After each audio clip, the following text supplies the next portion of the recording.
कि जब चारों ओर अंधेरा छा रहा हो, कोई अपना न दिखाई दे रहा हो, केवल दुख ही, दुशांति ही अशांति, उस समय आप देखिएगा भारी से भारी संकट की निवृत्ति के लिए एकमात्र उपाय है।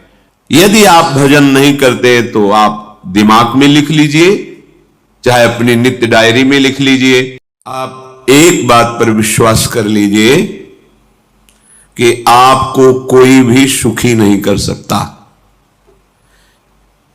यदि आपको कोई सुखी कर सकता है तो आप हैं। बिल्कुल घनीभूत अर्थात ठोस बात है, इसे समझ लेना। यदि आप अपने विचार के द्वारा, विवेक के द्वारा अधर्माचरणों का त्याग करके धर्म पूर्वक जीवन व्यतीत करते हुए भगवान नाम जप करते हैं, तो पूर्व पाप कर्म के अनुसार जब देह रचा गया तो उसमें जो प्रारब्ध दुख सुख का है वो तो आएगा, पर आपको परास्त नहीं कर पाएगा। और आगे आपके लिए महासुख है जो दुख और सुख दोनों से परे है। अखंड प्रसन्नता, अखंड आनंद, वो केवल आपके करने से होगा।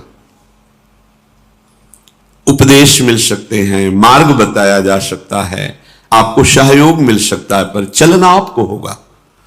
यदि आप नहीं चले तो ये कहीं भ्रम हो कि मैं कहीं जाऊं और मेरी दुख निवृत्ति हो जाए, तो इस भ्रम को छोड़ देना आप। क्योंकि हम आप तो बहुत छोटे जीव हैं, अर्थात बहुत लघु तपस्या, लघु पुण्य वाले हैं।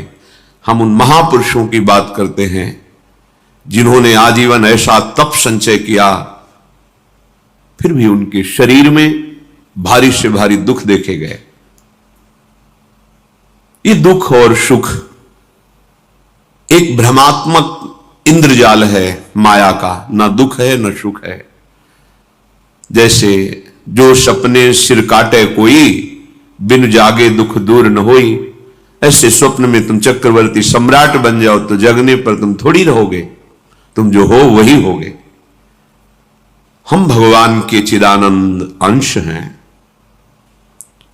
ये भूलकर हम अपने को स्त्री पुरुष, अच्छा बुरा, धनी निर्धन, दुखी सुखी आदि आदि बहुत सा प्रपंच है, इसे हम अपने दिमाग में बैठा लिया है। जब तक आप ये प्रपंच नहीं छोड़ोगे तब तक आपको सुखी कोई कर ही नहीं सकता, क्योंकि दुखालयम नाशवान संसार का तो तुमने अस्तित्व रखा है। अगर ये किसी के दूर करने से होता तो स्वयं जगत गुरु परब्रह्म परमात्म तत्व भगवान श्री कृष्ण सामने हैं और अर्जुन को कह रहे हैं, मात्रा स्पर्शास्तु कौन्तेय शीतोष्ण सुख दुखदा आगमा पायनो अनित्यास्तास्तितिक्षस्व भारत।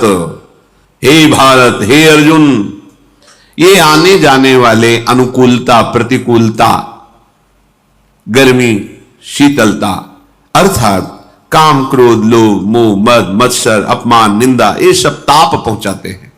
अनुकूलता सम्मान यश कीर्ति धन वैभव मानी हुई मान्यता, ये सब शीतलता पहुंचाते हैं। ये उष्णता और शीतलता, अनुकूलता और प्रतिकूलता आने जाने वाले हैं। भगवान ये नहीं कह रहे मैं मिटा दूंगा, कह रहे तास तितिक्षस्व भारत, हे अर्जुन ये तुम्हें सहना होगा। यदि तुम इससे सह गए तो तुम्हारे हृदय में ऐसी स्थिति प्रकट हो जाएगी कि फिर ये स्पर्श भी नहीं कर पाएंगे। सहने से तुम्हारी भक्ति बढ़ेगी, तुम्हारा चिंतन बढ़ेगा, तुम्हारा स्मरण बढ़ेगा, सत्य वस्तु के लिए, सत्य तत्व के लिए तुम सुखी हो जाओगे। बिल्कुल खुली बात। आडंबर नाटक पाखंड इसकी जरूरत नहीं है। प्राकृतिक भोगों में सुख बुद्धि, देहाभिमान, विद्यारूप महत्वकुल धन यौवन अभिमान, यही तुम्हारे दुख का मूल है और ये कोई दूसरा नहीं हटा सकता। ये तुम्हें अपने विवेक सत्संग से प्राप्त हुए विवेक के द्वारा, शास्त्र स्वाध्याय से प्राप्त हुए विवेक के द्वारा इसे तुम्हें त्यागना है। दुख तुम पकड़े हो तो छुड़ा कौन सकता है? छुड़ाना तो आपको ही पड़ेगा। अगर कोई वादा करता है कि मैं आपको दुख रहित कर दूंगा, मुझे आज तक समझ में नहीं आया। दुख रहित होने का जो उपाय है वो गुरुजन, महापुरुष, संत जन बताते हैं कि जब चारों ओर अंधेरा छा रहा हो, कोई अपना न दिखाई दे रहा हो, केवल दुख ही दुख, अशांति ही अशांति, उस समय आप देखिएगा कोई एक है जो आपको बहुत प्यार कर रहा है। वो हमारे प्रभु हैं। आप जिनकी तरफ पीठ किए हो और जहां दुख है उधर मुख किए हो, वापस घूमो, सन्मुख होइएगा। सन्मुख होए जीव मोहि जबहि, जन्म कोटि अघनाशों तबहि। करोड़ों जन्मों के पाप नष्ट कर देते हैं भगवान। जहां प्रभु की तरफ हुए तो पता चला बहुत जन्मों से बिछुड़ा था, वो मेरे स्वामी मिल गए। भारी से भारी संकट की निवृत्ति के लिए एकमात्र उपाय भगवान श्री हरि का आश्रय, उनके नाम का जप। सत्य मान लीजिए, आडंबर से कुछ नहीं होना। चाहे जितने जंतुर बांध लो, चाहे जितना जो कुछ जादू टोना जो मन आवे सो कर लो, बारी मथे घृत होए बरु शिकताते बरु तेल, बिनु हरि भजन न भवतरी यह सिद्धांत अपेल। विनिश्चितम बदामिते नान्यथा वचांस में हरि भजंती नरा। अटल बात है, यदि भजन नहीं करोगे तो तुम्हें कोई सुखी नहीं कर सकता। तात्कालिक आपको ऐसा लग सकता है मेरा काम बन गया, नहीं, वो तत्कालिक है। हमारा काम बनना तो तब होगा जब हमारा आवागमन मिट जाए, सदा सदा के लिए मुझे ऐसी वस्तु प्राप्त हो जाए कि जहां चाह ही खत्म हो गई, जहां दुख ही खत्म हो गया। वो हमारा स्वरूप है, वो हमारे आराध्य देव हैं। प्रार्थना मान लीजिए, भटकाव से बचिए। ये कलिकाल मलायतन मन कर देख विचार, श्री रघुनाथ नाम बिन नाहिन आन आधार। महापुरुषों ने स्पष्ट कहा है, ये मलायतन मल का आगार है। मल माने कामना, नाना प्रकार की वासना, भ्रष्ट आचरण, छल कपट, दंभ पाखंड, बोलबाला, इसका एकमात्र श्री भगवान का नाम आधार है। जो चाहत है नित्य सुख अरुण मन को विश्राम, तो हित ध्रुव हित सो भजत रहो पल पल श्यामा श्याम श्यामा श्याम श्यामा श्याम।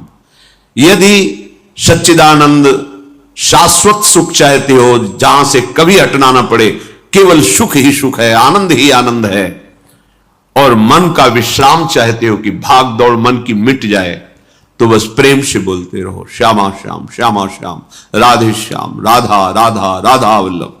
ये बड़ी शोध करके महापुरुषों ने बात कही है। यदि आप भजन नहीं करते तो आप दिमाग में लिख लीजिए, चाहे अपनी नित्य डायरी में लिख लीजिए, जो आप दिनचर्या लिखते हैं। आपको कहीं भी कभी भी कोई भी सुखी नहीं कर सकता। गांठ बांध लीजिए, भटकने की जरूरत नहीं है। और यदि नाम जप करने लगे, धर्माचरण करने लगे, तो तुम आशीर्वाद देने वाले बन जाओगे। सातरति सातरति सा लोकां तारयति। ध्यान दीजिए, वो तर जाता है, वह तर जाता है, वो लोकों को तार देता है। जब पृथ्वी में भयंकर पापाचरण की वृद्धि हुई, असुरों के द्वारा प्रेरित होकर के जहां भी धर्माचरण, नाम कीर्तन, यज्ञ, हवन, होम, ऋषि मुनि विध्वंस कर दो, क्या हुआ? कोई दूसरा दिखाई दिया क्या? नहीं, किसी की सामर्थ्य नहीं थी। सब मिलकर के ब्रह्मा जी के पास गए, जो ईश्वर कोटि के महापुरुष, सबने ब्रह्मा जी से प्रार्थना की। ब्रह्मा जी ने कहा, हम भी जिनके सेवक हैं, वही प्रभु अब हमारे दुख का निवारण कर सकते हैं। सोचो, आप किसी और से दुख निवृत्त कराना चाहते हैं? जिसने सृष्टि बनाई है, भगवान ब्रह्मा जी भी कह रहे हैं मैं जिनके सेवक हूं, वही प्रभु हमारे और आप सबके दुखों का निवारण करते हैं। तो आपको समझ में नहीं आ रहा कि एकमात्र भगवान श्री हरि ही हमारे दुख का निवारण कर सकते हैं। हमें कहीं भागने दौड़ने की जरूरत नहीं है। साधु समागम इसलिए किया जाता है कि हृदय पवित्र हो जाए, पवित्र हृदय की पहचान बुद्धि में विवेक का प्रादुर्भाव हो जाए और विवेक से मोह का नाश करके हम निरंतर प्रभु के प्रेम में डूबे, भजन में डूबे। सबने एक साथ मिलकर के विचार किया कि महासुख सिंधु प्रभु से विनय करनी तो कहां जाया जाए, वैकुंठ चले, किसी ने कहा क्षीर सागर चले, अपनी अपनी भावना व्यक्त कर रहे थे। तेहि समाज गिरजा में रहेऊ, अवसर पाई वचन एक कहेऊ, हरि व्यापक सर्वत्र समाना, प्रेम ते प्रगट होई मैं जाना। हे गिरिजा, परम वैष्णवाचार्य भगवान महादेव जी कहते हैं, उस देव समुदाय में हम भी थे। हमने कहा कि हमारे तो हृदय में बात ऐसी आती है कि कहीं भागने की जरूरत नहीं है। हरि व्यापक सर्वत्र समाना, जैसे वो वैकुंठ में विराजमान है, क्षीर समुद्र में विराजमान है, ऐसे कण कण में विराजमान है।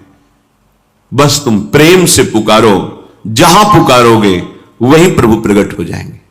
नाम बाणी जहां श्याम श्यामा तहां, नाम बाणी निकट श्याम श्यामा प्रगट। सिद्ध सिद्धांत है, भटकने की जरूरत नहीं। जहां हो वहीं से प्रिया प्रीतम का नाम पुकारो, नाम कीर्तन करो, उनकी लीलाओं का गायन करो, सबको सुख देने की भावना करो। देखो तुम्हारी दृष्टि बदलती चली जाएगी, भगवत साक्षात्कार करने की योग्यता आने लगेगी। ऐसा ही हुआ। सबने मिलकर के श्री भगवान को विनय पूर्वक आर्त भाव से पुकारा। आकाशवाणी हुई, निर्भय हो जाओ, निश्चिंत हो जाओ, मैं स्वयं अपने अंशों के सहित अवतार लेकर इस भूमि का भार हरण करूंगा। तुम सब बड़े बड़े जो देवता हो, जाओ हमारी लीला में सुख लेने के लिए सब ऋक्ष वानर आदि का रूप धारण करो। ब्रह्मा जी, महादेव जी, बड़े बड़े ईश्वर कोटि के लोकपाल बहुत प्रसन्न हुए, क्योंकि भगवत वाणी सत्य है, त्रिकाल सत्य है। सबको विश्वास हो गया कि अब मारा तो जाएगा ये महासुर, जिसको लगता था कोई ना मंत्र के द्वारा मार सकता है, ना अस्त्र के द्वारा मार सकता है। स्वयं श्री भगवान पधार रहे। भगवान ने जो निरंतर भजन प्राण रहते हैं, कश्यप जी, अदिति जी, वो भगवान के वात्सल्य में भरे थे। प्रभु जब प्रकट हुए तो उनसे कहा, मुझे आप जैसा पुत्र चाहिए। प्रभु ने कहा कि मेरे जैसा तो मैं ही हूं, अद्वितीय हूं, दूसरा कोई है नहीं, मैं ही अवतरित होऊंगा। भजन में देखो कितनी सामर्थ्य है। जगत पिता को पुत्र रूप में प्राप्त कर रहे हैं।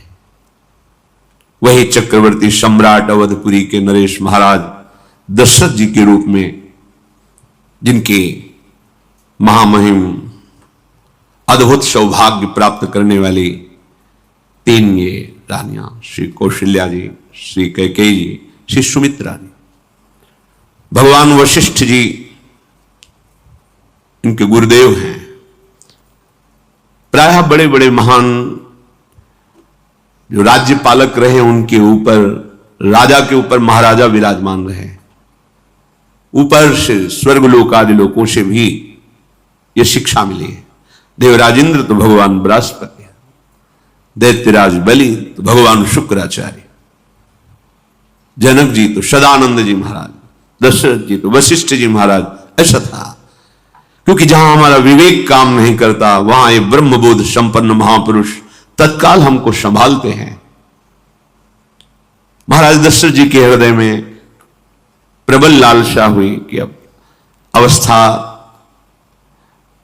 व्यतीत होती जा रही है, पर जो गृहस्थ धर्म का परम लाभ है वो तो हुआ ही नहीं। वशिष्ठ जी के चरणों में प्रणाम करके कहा, भगवान एक ही बात की असंतुष्टता है, हमारे कोई पुत्र नहीं है। वशिष्ठ जी ध्यानस्थ हुए, ध्यान में देखा और उनका, तुम्हारा जैसा सौभाग्य अन्य का किसी का नहीं हो सकता। तुम्हारे यहां स्वयं सच्चिदानंद भगवान श्री हरि अपने अंशों के साथ अवतरित हो रहे। संगी ऋषि को बुलाया गया, पुत्रष्टि यज्ञ करी, उसमें साक्षात भगवान अग्निदेव प्रकट होकर के खीर दिया और कहा अपनी रानियों को पवा दीजिए। वशिष्ठ जी के आज्ञा के अनुसार उस खीर को 2 भाग में किया। प्रथम भाग श्री कौशल्या जी को दिया, जो दूसरा भाग था उसके 2 भाग किए, उसका 1 भाग कैकेयी जी को भी किया। अब जो 1 भाग बचा उसके 2 भाग किए और वशिष्ठ जी की आज्ञा के अनुसार एक माता कौशल्या जी को, एक कैकेयी जी को दिया। उन्होंने अपने हाथ से सुमित्रा जी को दिया। तो सुमित्रा जी के गर्भ से लक्ष्मण और शत्रुघ्न, कौशल्या जी ने जो भाग दिया उससे लक्ष्मण जी प्रकट हुए, जो रामचरण अनुरागी, अद्भुत अद्भुत हरि प्रेमी। शत्रुघ्न जी भरत चरणों का आश्रय लिए हुए राम जी का सेवन करते। बड़ा रहस्य है, कितनी मर्यादा है गुरु की आज्ञा से। जहां जैसा विधान होना चाहिए वैसा, तो उस बड़ा मंगल शुरू। ये महामहिम जगत पावन करने वाली माताएं मानो अपने गर्भ में अखिल ब्रह्मांडों के स्वामी को धारण किए हुए हैं, जिनके गर्भ में अनंत ब्रह्मांड वास करते हैं, उन प्रभु को अपने गर्भ में धारण करने का अनुभव कर रहे हैं। महाराज दशरथ बहुत प्रसन्न है। ये जीवन का परम लाभ है। प्रभु हमारे कोई भी हो, माता पिता भाई बंधु सखा पति प्रीतम पुत्र, कुछ भी, ये तो ऐसे करुणामय कोई भाव रख लो और गाढ़ भाव कर लो तो आपको अनुभव कराने लगेंगे। जिस भाव से आप देखोगे कैसा सुख महाराज दशरथ जी को हो रहा होगा, जिनको गुरुदेव से पता है कि स्वयं भगवान पधार रहे। प्रतिपल इनके दर्शन करके कौशल्या जी, कैकेयी जी, सुमित्रा जी के प्रेम पुलकित रहते हैं। दशरथ जी, अहो भाग्य, साक्षात भगवान पधार रहे। समय व्यतीत हुआ, जोग लगन गृह बार तिथि, सकल भये अनुकूल, चर अरु अचर हर्ष जुत, राम जन्म सुख मूल। ठीक योग लगन ग्रह वार तिथि सब अनुकूल हो गई। कब? जिसके हृदय में प्रभु का प्रकाश हो जाता है। जो प्रभु के भजन में रहता है तो योग लगन ग्रह वार तिथि नक्षत्र सब अनुकूल हो जाते हैं। जो पे कृष्ण चरण मन अर्पित, तो करी है का नवग्रह रंग। 7 ग्रह नक्षत्र वार तिथि, ये जितने भी विघ्न कारक या शुभ कारक है, ये सब शासन में रहते हैं। जिसके हृदय में भगवान नाम चल, जिते विनायक शुभ अशुभ, ये विघ्न करे नहीं कोई, क्योंकि भगवान का नाम चल रहा है। हृदय में भगवान प्रकाशित हो गए हैं, परमानंद अनुभव होता है। ऐसे भगवान जगत में प्रकट हो रहे हैं। ये तो कभी कभी अवतार होता है, पर ये अवतार होता ही रहता है। भगत के हृदय रूपी महल में अवतार होता रहता है। जो निरंतर भगवत चिंतन परायण, अपने अहम को भगवान के चरणों में समर्पित किया तो भय प्रकट कृपाला, यही हृदय में प्रकाशित हो जाते हैं। हृदय में ही दिव्य वृंदावन प्रिया प्रीतम दिव्य लीला। चैत्र का महीना, नवमी तिथि, शुक्ल पक्ष, अभिजीत मुहूर्त, ठीक दोपहर का समय 12 बजे, सब लोगों को परमानंद प्रदान करने वाले प्रभु पधारे। शीतल मंद सुगंधित वायु बह रही है, देवताओं की दुंदुभियां बज रही, पुष्पों की वर्षा हो रही। बड़े बड़े ऋषि मुनि नृत्य कर उठे, जैसे साधना को फल मिलता है। हृदय आनंद में आज समस्त साधनाओं के फल स्वयं मंगल मूर्ति प्रभु पधार रहे। सब महात्माओं का, संतों का हृदय अलौकिक आनंद से भरा हुआ है। पृथ्वी जितनी दिव्यता है सब प्रकाशित कर दी। रस भरे फल, औषधियां, दिव्य मणियां, रत्न जो छुपाए हुए अपने गर्भ में थी, प्रभु आ रहे, सब प्रकाशित कर दी। जलधाराएं जो सूखी हुई थी वो भी। जब ब्रह्मा जी ने देखा कि जो भगवान ने आकाशवाणी में कहा था वो सब सत्य हो रहा है, आकाश में ब्रह्मा जी समस्त देवतागण विराजमान होकर के अंजलियों में दिव्य पुष्प लेकर के वर्षा कर रहे हैं, सुंदर सुंदर अलग अलग वाद्य बज रहे हैं, ऋषि मुनि देवता सब स्तुति कर रहे हैं, प्रणाम मुद्रा में सब खड़े हैं, क्योंकि समस्त लोकों का पालन करने वाले भगवान श्री हरि महाराज चक्रवर्ती सम्राट दशरथ जी के भवन में प्रकट हो रहे हैं। तो आकाश में सब ईश्वर कोटि के महापुरुष पुष्पांजलि अर्पित कर रहे हैं। उसी समय भगवान का प्रादुर्भाव होता है। भगवान कभी गर्भ से नहीं प्रकट होते, लीला होती है, ऐसा अनुभव होता है गर्भ है, और पहले भगवान भगवान के रूप में प्रकट होते हैं, फिर वो बालक बन जाते हैं। कभी ऐसा कहीं नहीं मिला, अनुभव होता है ऐसा, समय से गर्भ रहा, समय से गर्भ बढ़ा, ऐसा अनुभव होता है, पर भगवान प्रकट होते हैं। इसीलिए भय प्रगट कृपाला दीन दयाला कौशल्या हितकारी हर्षित महतारी मुनि मनहारी अद्भुत रूप विचारी लोचन अभिरामा तनु घन श्यामा निज आयुध भुज चारी भूषण बनमाला नयन विशाला शोभा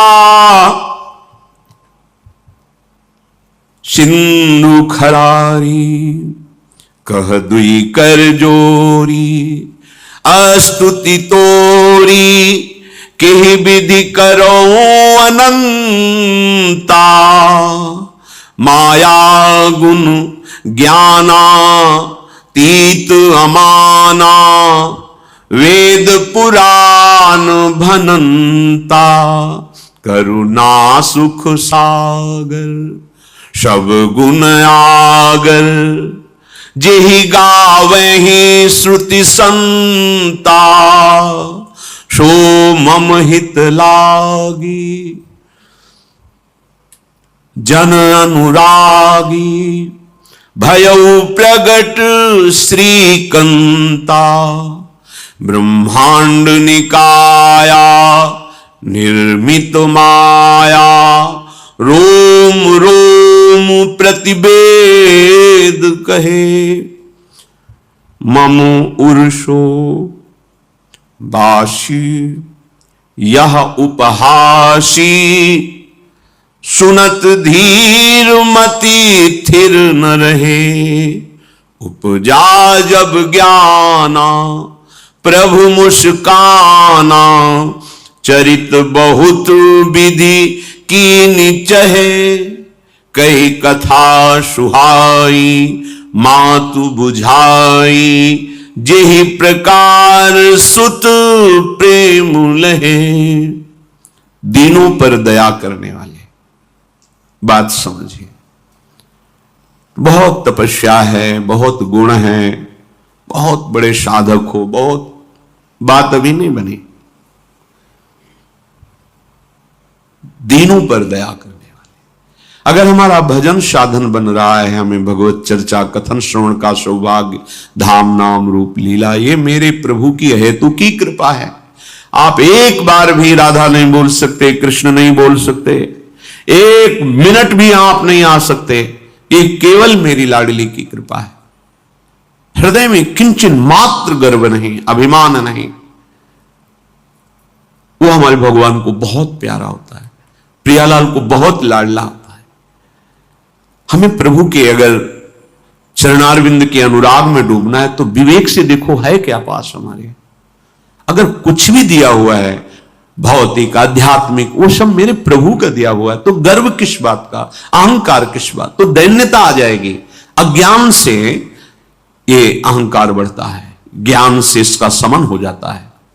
चाहे भौतिक हो चाहे आध्यात्मिक हो, मेरे को सब कुछ मेरे प्रभु ने तो दिया है। ध्यान देकर देखो तुम्हारी उपज क्या है, तुम भी तो उन्हीं के अंश हो। न तुमने शरीर बनाया न संसार बनाया, तो फिर अध्यात्म तो भौतिक अध्यात्म सब कुछ मेरे प्रभु का दिया हुआ है, सब कुछ प्रभु में है। तो फिर अहंकार किस बात का, दैन्य हो जाओ। यंत्र कहे कि मैं दक्षिण की तरफ चलूंगा और यंत्री तुम्हें उत्तर की तरफ चलावे तो एक कदम चल नहीं सकता यंत्र। ठीक ऐसे ही तुम हो, पर यह ज्ञान ना होने के कारण अहम वृत्ति को स्वीकार करके मनमानी आचरणों में उतर गए। अब तुम्हारा यंत्री माया हुई, यंत्रारूढ़ानि मम माया।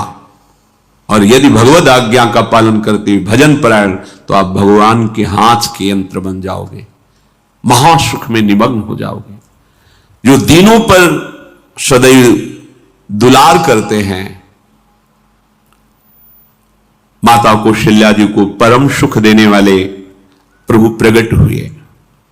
मुनियों के मन का हरण करने वाले प्रभु को सामने देख करके कौशल्या जी आनंद मगन हो गई। प्रभु कहां? सामने। आनंद क्यों मगन? नेत्रों से अश्रुधारा चल रही कौशल्या जी के सामने देखा, श्याम सुंदर विराजमान है। लोचन अभिरामा तनु घन श्यामा। ऐसी अद्भुत श्यामता त्रिभुवन में नहीं, ब्रह्मा जी की बनाई हुई नहीं कोई ऐसी श्यामता जिससे उदाहरण दिया जाए कि प्रभु के श्रीअंग की श्यामता कैसी है। वो बस संकेत के लिए चंद्रशाखा न्याय के अनुसार भले कह दे, नहीं प्राकृतिक ऐसी रचना ही नहीं है जो हमारे प्रभु की इंद्रनील मणि श्याम मनोहर, वो है ही नहीं। वो सामने देख रहे कौशल्या जी। ये भजन का प्रभाव है। अरविंदाक्ष कमल नयन, देखते ही चित्त चुरा जाए, ऐसे नेत्र हैं प्रभु के। अजान बाहु लंबी भुजाएं। और जब प्रभु जहां प्रकट होते हैं, चाहे वो कंस कारागार हो या अवधपति का महल हो, पहले वैभव से प्रकट होते हैं। ऐश्वर्य स्वरूप, समस्त आयुध समस्त वैभव, दिव्याभूषण बनमाला, चार भुजाएं, शोभा के समुद्र, आसुरी वृत्तियों का, भावों का, व्यक्तियों का नाश करने के लिए प्रभु प्रकट हुए। इसीलिए प्रभु से भी बढ़कर प्रभु का नाम है। वो व्यक्ति का नाश नहीं करता, वो वृत्ति का नाश करके भगवत दासत्व प्रदान कर देता है। बहुत अपार महिमा भगवान नाम की है, प्रभु के नाम की है। प्रभु प्रकट होते हैं तो दुष्टों का विनाश करते हैं, लेकिन प्रभु का नाम जिसके हृदय में प्रकट होता है, दुष्टता का नाश करके उसे जगत पावन करने वाला बना देता है। तीर्थी कुर्वन्ति तीर्थानि, वो जहां चरण रख दे उसे निष्पाप कर देता है। भूमि को, वायु को निष्पाप कर देता है जिसकी जिह्वा पे नाम चलता है। मैया ने देखा, कौशल्या जी ने, जगत के स्वामी सामने विराजमान, दोनों हाथ जुड़ गए। हे अनंत, मैं कैसे आपकी स्तुति करूं? वेद पुराण ये सब स्तुति करते हुए हार गए। नेति नेति कहकर आपका पार नहीं पाए। माया से, गुणों से, ज्ञान से भी आप परे हैं, असीम हैं, अनंत हैं। श्रुतियां संतजन सदैव आपका यश गान करते रहते हैं। हे दया के समुद्र, हे सब सुखों के धाम, गुणों के धाम, भक्तजन सदैव आपका गान करते रहते हैं। आज वही प्रभु मेरे सामने प्रकट हैं। हे श्रीपति, आप मुझे सुख प्रदान करने के लिए मेरे नेत्र गोचर हुए। अरे जिनके रोम रोम में अनेकों ब्रह्मांड वास करते हैं, एक रोमकूप में अनेकों ब्रह्मांड वास, वो प्रभु मेरे पुत्र कहलाए, ये तो हंसी की ही बात है। मेरी बुद्धि विचलित हो रही। प्रभु कहां आप असीम महिमा अनंत विराट, आप मेरे पुत्र। जब ऐसा वर्णन कर रहे तो प्रभु मुस्कुराए। बहुत प्रकार से मैं आपको सुख देना चाहता हूं, इसलिए पहले मैं इस रूप में आया हूं कि आपने जो भजन करके मांगा था कि मेरे जैसा पुत्र हो, तो देखो मैं ही स्वयं, मेरे जैसा और कोई है ही नहीं, मैं ही स्वयं आया हूं। तुम्हें याद है? याद, स्मृति आई। हां प्रभु। फिर प्रभु अब इस रूप में नहीं। माता पुनि बोली सोमति डोली, तजहु तात ये रूपा, की जैसी सुलीला अति प्रियशीला, यह सुख परम अनूपा। हाँ हाँ प्रभु, याद आ गया। ओहो, अहो भाग्य, अहो भाग्य। तो फिर प्रभु ये रूप छोड़ो और जो सुख देने के लिए आप पधारे हो वो रूप धारण करो। प्रभु जब आप हमारे पुत्र बनने के लिए आए हो तो फिर शिष्य रूप धारण करो।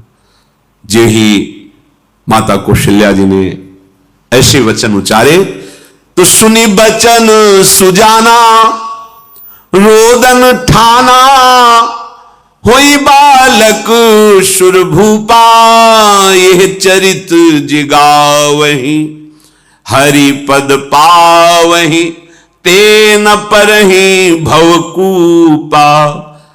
इतना सुनते ही सुजान भगवान श्री हरि नवजात शिशु होकर के रोने लगे। जो इस पावन चरित्र का गान या श्रवण करता है वो कभी दोबारा इस संसार में जन्म नहीं लेता है। भगवान के कैसे महामहिम चरित्र देखो, अभी भगवान प्रकट हो रहे हैं और उसका फल बता रहे कि जो भगवान की इस पावन लीला का गायन या श्रवण करेगा, दूसरे साधन बने ना बने, निश्चित वो भगवत प्राप्त हो जाएगा। इसका फल ही है ये चरित जिगावहि, हरिपद पावहि, तेन परहि भवकूपा। ब्रह्म ऋषियों के लिए, गौ देवता संत भक्तों के लिए स्वयं भगवान लीला सुख प्रदान करने के लिए अवतरित हुए हैं। सतोगुण रजोगुण तमोगुण से अतीत भगवान का चिदानंदमय देह है, मनुष्य रूप में ही प्रकट हो रहे हैं। पर ये मायाकृत नहीं, ब्रह्मा की सृष्टि कर रही है। चिदानंद सच्चिदानंद रूपाय, ऐसे ही चिदानंदमय देह तुम्हारी, विगत विकार जान अधिकारी। निज इच्छा निर्मित तनु है, कर्म बंधन से नहीं, प्रकृति के अधीन नहीं, प्रकृति को अधीन करके स्वयं की इच्छा से आत्मस्वरूप सच्चिदानंद भगवान का विग्रह है। अब शिशु का रोदन सुन करके जैसे समुद्र में ज्वार भाटा जाता है, ऐसे महाराज दशरथ जी के भवन में सुख सिंधु की बाढ़ आ गई। महारानी कौशल्या जी ने शिशु का जन्म किया। ऐसा जन्म हुआ है जन्म मरण मिटाने वाला। आप सोचते होंगे कि ये प्रिया प्रीतम के अनुरागी, हम आपको सच्ची कहते हैं, हम इनकी बात कर रहे हैं ना तो दिमाग में रील कुछ और ही चलती है। हमें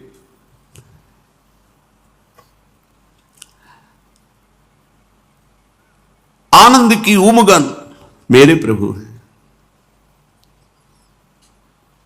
कल जब इस प्रसंग का गायन करना है तो थोड़ा चिंतन कर रहे थे, तो जब जनकपुर की सीमा में भगवान विश्वामित्र जी के साथ पधारते, आगे प्रसंग आएगा,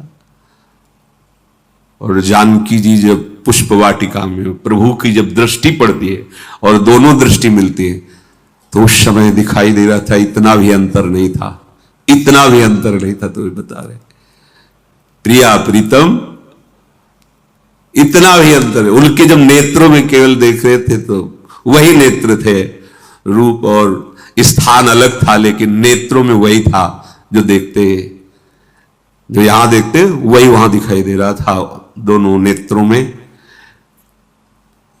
पहचान हो जाती, जैसे अपना पति है ना, और वो किसी सुंदर नाटक में वो किसी दूसरे के पति बन करके स्वांग कर रहा हो तो उसको जलन थोड़ी होती है, उसको लगता है कि मेरा प्रीतम कितना अभिनय में प्रवीण है, ओहो मेरा प्रीतम मेरा प्रीतम। वो आनंदित होती उसे देख के, मेरा प्रीतम अभिनय में कितना प्रवीण है। उपासक अपनी ही धारा में रहे।